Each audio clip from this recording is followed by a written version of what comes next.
tanim ang halamang stevia. Kung saan ginagawa po to as alternative na sweetener po. Yan, na pwede po sa mga diabetic and sa mga health conscious po natin mga kababayan. Ayan. So from plant, ginagawa po itong powder sa ating pong First Firm Ground Corporation ni Ma'am Audin po, ng Stevia Queen po natin. So ma'am, could you say that the whole Philippines wala talagang stevia farm except here in Bukawi? Meron na rin naman po na mga nagtatry, Okay. pero ito pong Philippines first. Philippine first and Philippines the biggest? Yes po. Okay. And you are major suppliers, no? Opo. Like, I was interviewing si Ma'am Au kahapon, parang meron kayo sa mga Mercury Drug Stores Opo. and major Opo, meron na po sa Mercury Drug, meron po sa Robinson Supermarket, and then nagtotolling din po kasi tayo. So yung Okay. tolling po, meaning kung gusto niyo po maggawa ng inyong own brand, yung own brand po kasi ni Kalilagan Stevia Farm is yung Glorious Industrial Development Corporation. Correct. Kung saan may iba't ibang coffee and mga cold drinks, iced tea po na gawang Stevia. Glorious Stevia po. Apo. So kung ikaw po gusto mo maggawa ng sarili mong brand, own brand, Apo. magpapatol lang po kayo. So si Open. CGIDC po ang magpa-process po ng mixing, ng packaging, Mm-mm. and then yun po. Kayo na po ang gagawa ng sariling pangalan. Si Glorious po ang gagawa para sa inyo. Sa inyo. Na stevia po syempre yung sweetener na gagamitin. Correct. Opo. Oh.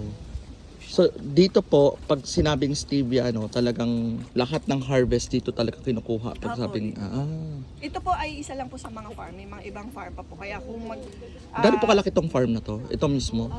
May idea kayo kung ilang hectares or... Ilang hectares to eh. Pero po, malaki-laki naman po siya. Tapos may iba-ibang farm pa po. Meron pa po dun sa mga apat pa na farm pa po yung pinagkukuhanan po ng stevia. Okay, and it's recognized na by the government, Yes no? po. Talagang to really reduce yung mga lalo na mga diabetic. Katuwang din po kasi talaga ang katuwang din po ang talaga ang LGU nung nagsisimula po ito. Okay. Ng agri po.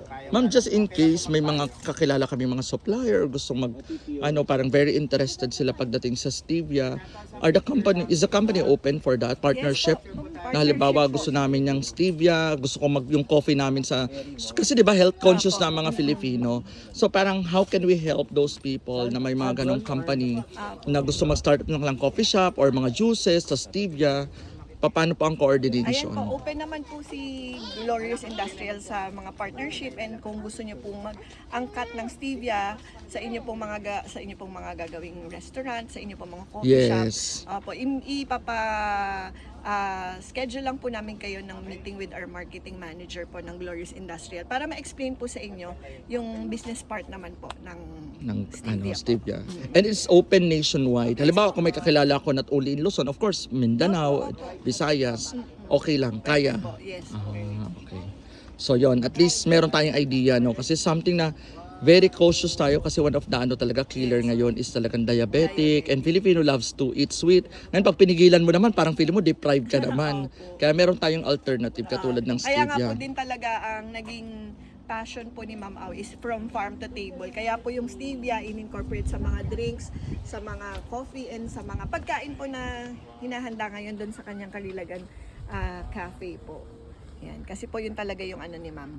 Maging conscious po ang ating mga kababayan po sa health. Kaya po din talaga. Dahil ito pong stevia, napakaganda po niyang tulong para po makaiwas po tayo sa diabetes. Correct. Pagkain po natin ay maging masustansya. So yan po. Kaya po from farm to table po. Farm to din naman. table. Pati po yung mga gulay po na ginagamit natin doon sa ating cafe and sa catering. Yung harvest po ng mga gulay, galing din po dito sa mga farm Wow, ni sa Ma'am sarili Au. po ito yun. Yes po. Yung mga gulay na talong, sitaw para sa kare-kare. Correct. Po. Even po yung yung sa salad po natin, dito rin po hina-harvest. Meron po tayo. So hindi lang ang tinatanim po ninyo ay mga stevia. Yes. And then yan po mga fruit trees po na yan, yung mango po natin. Yung pong harvest po niyan ay dinadala din po sa pasalubong shop. Tinitinda rin po doon. Okay. Dito na lahat mismo inaano. Okay. Organic farm po na hindi tayo nag-ano. Yan po, may mga tanim po dyan na talong, alokbati. Doon namang section sitaw, yon. Opo. Saka po dun sa kabilang farm, may mga din po doon. Okay. Gulay. Ay, wow. So, ang laki. Thank you so much Apo, po. thank you po. Ano pong name nila, Miss ma'am? Beth Peña po. Kayo po ang... Ang event and cafe manager po ng Karilagan Stevia Farm. Alright. Thank you so much po, Ma'am Beth. Thank you God po. bless. God Salamat bless po. po. Bye-bye.